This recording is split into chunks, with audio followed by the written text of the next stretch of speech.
Assalamu alaikum. Welcome to Heart to Heart. My name is Madiha and we're joined by Sister Masuma Jaffer, who is a resident alima at Stanmore Mosque, and she's also got qualifications in counselling. She's counselled hundreds of couples, families and individuals on various topics and issues. Heart to Heart is a show that is all about our viewers. You can email in with your problems, any issues or topics that you're facing at work, whether at school, at home or at university, and Sister Masuma will try her best to help you tackle them on a spiritual as well as a practical level. You can email in on hearttoheart@safiratv.com. Thank you so much for joining us, Sister Masuma. Thank you. Once again, we've had many people email in with lots of questions and problems they're facing. I've got a gentleman here who has said that a few years ago, I met a sister who I wished to marry. We both went to the same university, and when I approached her, we were both 20. I asked her father for his daughter's hand in marriage, but he basically told me to get lost and earn some money, which I did.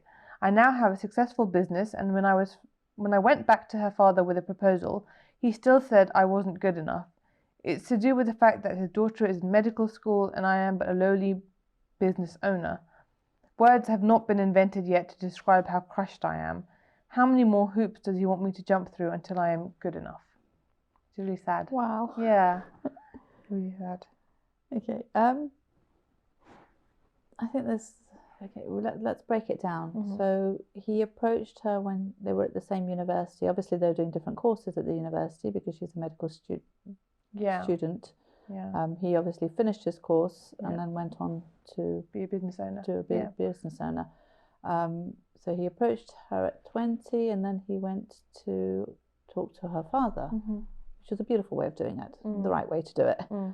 The father was not that helpful. Yeah. Then, but he did say to him to go and earn some money, so he did that. I'm just wondering what role the girl plays in all of this. Has she told her parents that she wants to marry this young lad? Has she told them how she feels, or can she tell them? Is she in a situation where she's able to, let her parents know how she feels? Is she waiting for him? For him to have finished his degree and got a business, it must be a few years on. They must be thinking about marriage for her. Is she seeing other, is she being, introduced to other people? I'm just wondering what role she has to play in all of this, if any. Is he still in touch with her? Does she still want to marry him? There's so many questions in my mind. Yeah. I think, how he plays it will really depend on how committed she is, how much she wants this. If he's trying to prove, it's amazing that he's trying to prove himself to her father. But if this is something that she really, really wants, then, and she makes that clear to her parents, then it's just a matter of, and it's how you say it. So it's, I want to marry this person. I've got to know him, and and actually say what she likes about him. So the fact that he's got morals, the fact that he's dedicated, the fact that he's religious, whatever it is that appeals to her, so that her parents know that she's actually thought it through and it's not just sort of blind love. Yeah. And then also tell her parents that I will not go down this route until you're happy and comfortable about it. But I'm going to wait until you are. And you need to tell us what it is that we need to do to prove to you that this is what we want. So maybe she needs to take a little bit more ownership of the situation. Yeah. It shouldn't all be on the boy. Yeah. Yeah. Or is it that maybe she, again, just thinking of lots of different ways of looking at this, maybe he did approach her and she didn't know how to say no to him, and she knew that her father would, so maybe she left it to her father to say. I'm just giving different perspectives. Yeah. I don't know. And does she need her father's approval? Yes, she does. Even if he's a good, pious, religious man, and her husband permission. And her father's stopping her from marrying this man for no reason except for finances, or because he doesn't think he's good enough, or then she needs to bring in her grandfather, her uncles, some males within her family to sort of counteract what her father's doing and actually explain to him why she wants to marry him. But I think, you know, even if he is, again, a lot of the times I think parents have an idea of what they want for their children. And a lot of the times it's very skewed. So, for example, he needs to have studied to a certain level. He needs to be this rich. He needs to have this. Really, if he has akhlaq, morals, and he has religion, then you don't need anything else. Everything else will come into play. If he hasn't got money now, they'll make money, and if they don't, it's not a big deal. You know, if you know, the society needs for people to have all different jobs. So yes, your daughter may be a doctor, but you need businessmen as well. You need dustbin collectors. You need, you know, professors. You need cleaners. You need teachers. You need lots of different. That's how society works.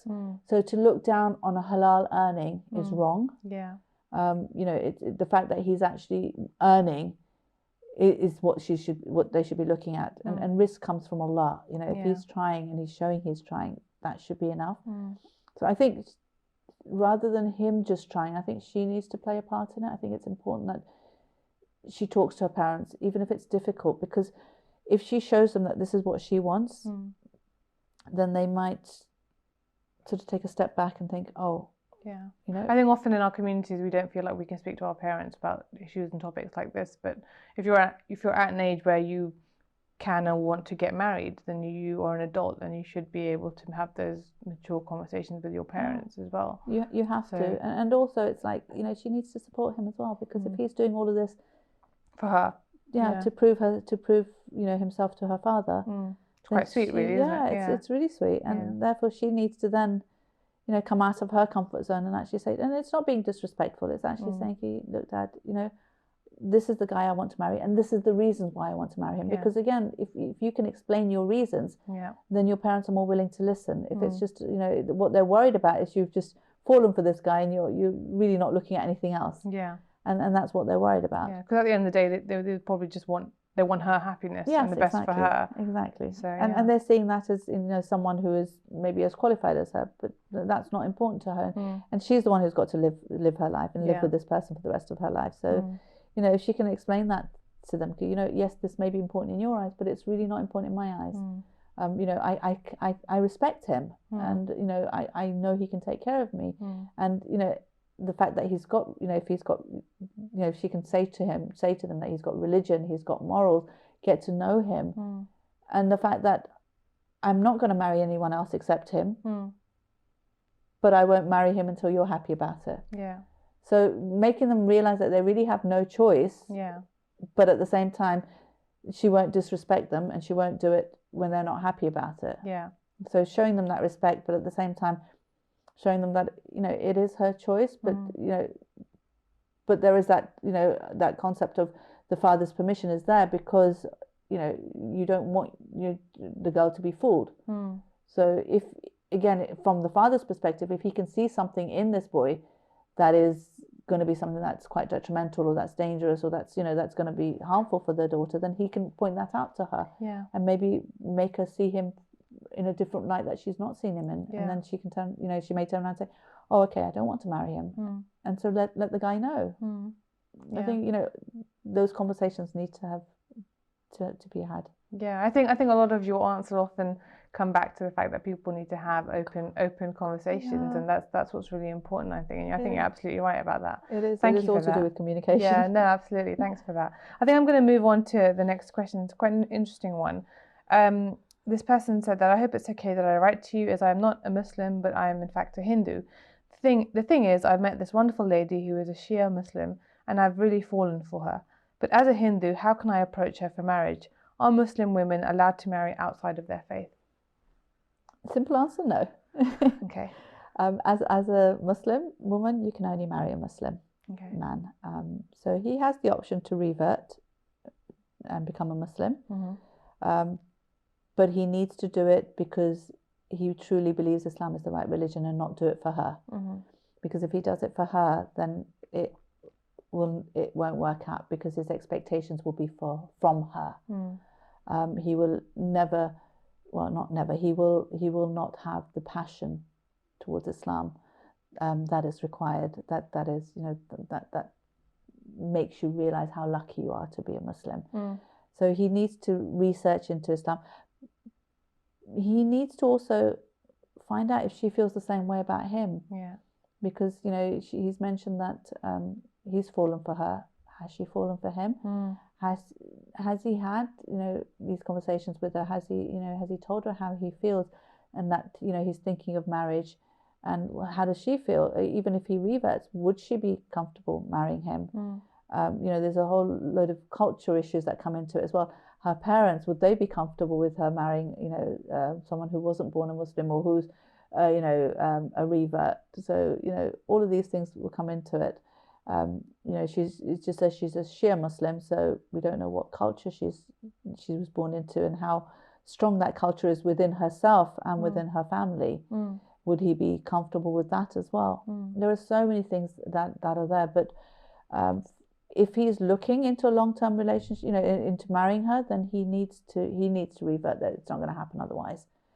But and if he does revert, it shouldn't be for the sake of the marriage. Yeah, it has to be because he truly believes that Islam is the right religion. And maybe again, I truly believe there's nothing random in his universe, and maybe she is the one who has been sent to guide him towards Allah. Yeah. So through his research, even if he doesn't end up meeting her, it may be that she was just meant to bring him to Islam, and then he'll meet someone else who is going to be the one who brings him even closer to Allah. Yeah. So it's beautiful, the fact that he cares enough to actually ask and not make a move and not do anything without finding out. I think that's really beautiful, and that's really respectful. Yeah. And and it shows that he values religion and culture and all of that, which is a brilliant thing to start off with. Yeah. Okay. Well, I think we should wish this person luck, inshallah, in the journey. Thank you so much for answering that question. I'm going to move on to the next one. I've got a young man here who says, I'm in my mid-20s, male, and currently studying medicine at a prestigious university. The thing is, I was never that strong in my faith, and since undertaking this degree, my belief in the divine is waning. Every humanistic approach to the study of anatomy leads me to question if there was ever a creator. I know it's terrible for me to think this, but I can't get away from these secular ideas, which seems to be affecting the very core of my being. Please help me find my way back to Allah subhanahu wa ta'ala and the Holy Family. Wow. It's nice that he's looking to come back, which is nice. I'm a bit confused because normally when I read anything or watch anything to do with nature, medicine, I'm just so gobsmacked in awe of the divine creations and the intricacy of this kind of thing. And maybe how can not happen randomly? Yeah, maybe I haven't studied it to obviously this level, but or in a sort of secular approach to it and humanistic approach to it, as he said here. But it would only take me closer to Allah subhanahu wa ta'ala. I don't know. I think it's not so much the studies, but the discussions that happen amongst the students in these in universities, where the problem is that we bring our children up without a strong foundation in the aqaid, in the foundation of the religion, in the belief in God and the justice of God, and the belief in the Prophet and the hereafter and so forth. And because they don't have that strong foundation, when they go to university and they do certain things like pray or wear hijab, and they're asked why they do that, they try to answer it from a physical perspective.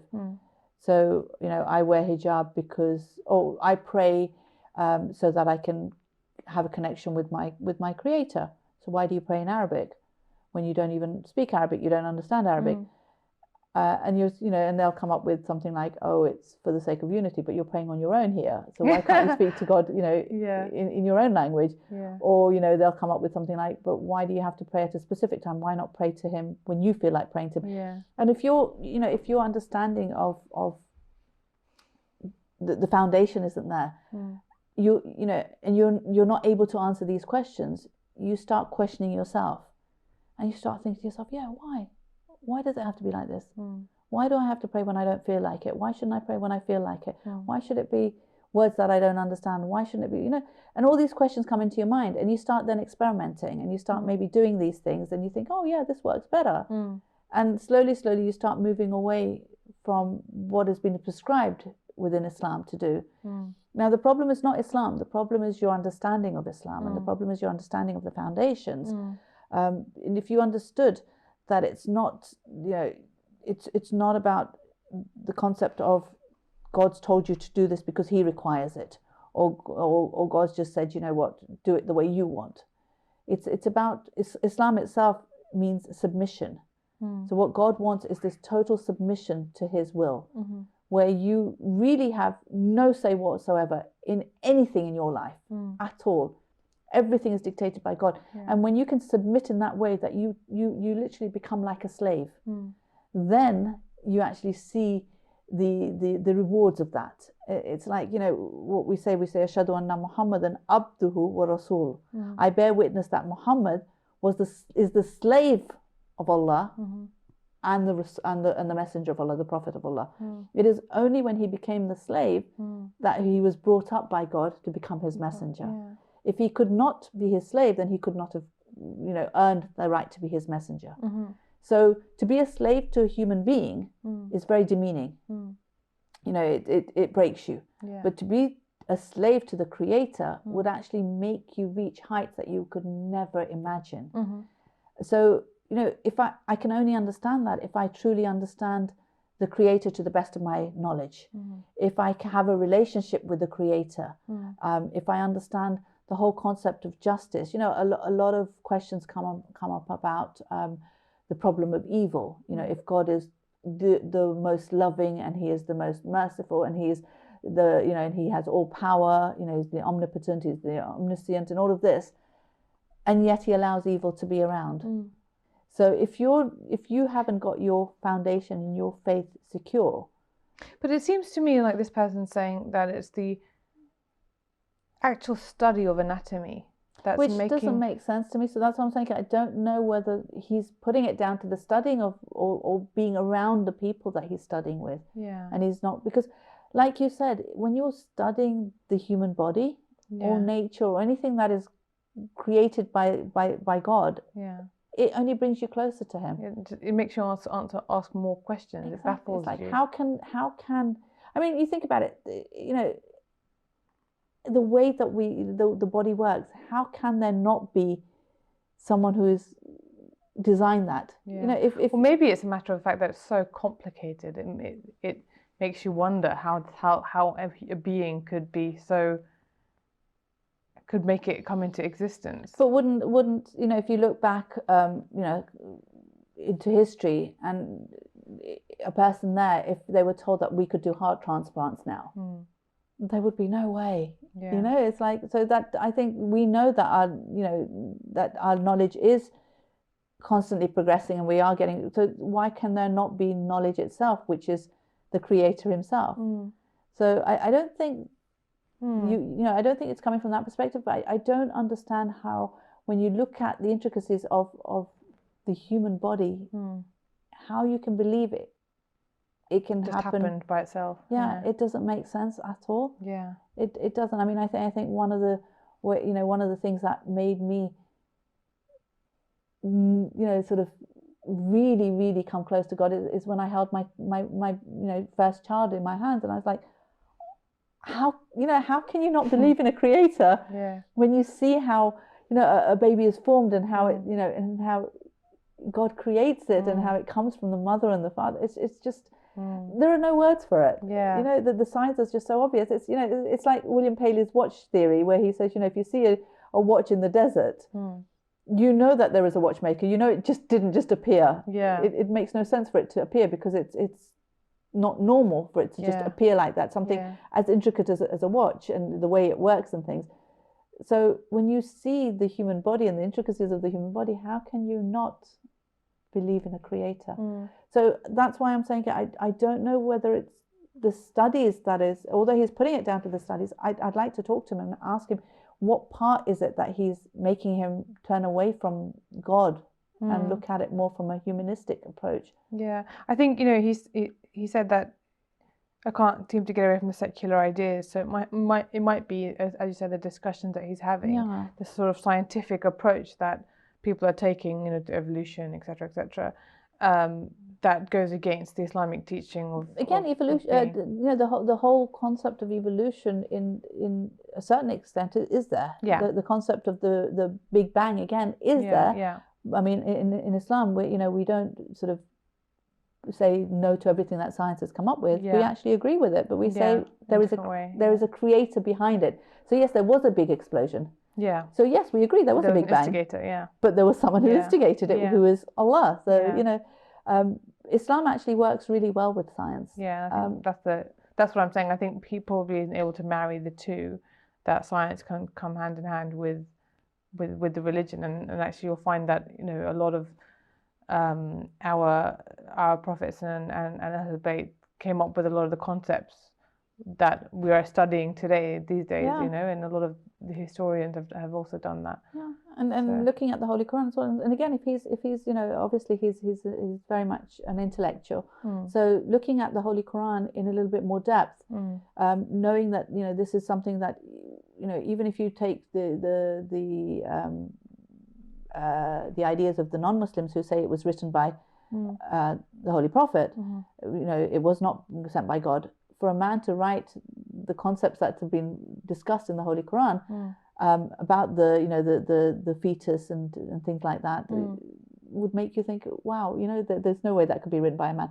So actually going maybe into a little bit more depth, I think he needs to research into the religion a little bit more. He needs to, like Dua Arafah, for example, has about all the different parts of the body, and you make whenever I recite that dua, I think it was written so many hundreds of years ago, and yet they knew all of it, before any of that scientific stuff had come into to play, and it just makes you think, okay, well, no, that means that religion has a big part to play in. I mean, the fact that the Holy Quran talks about fingertips.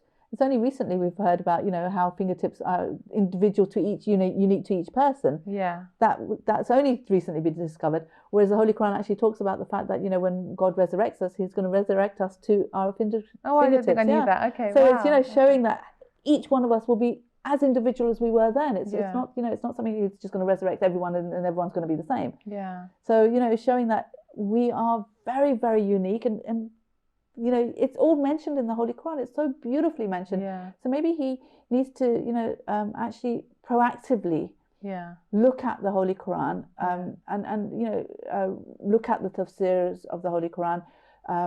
Try to look at the different theories that are out there to actually go right back to basics and prove to himself why there must be a God.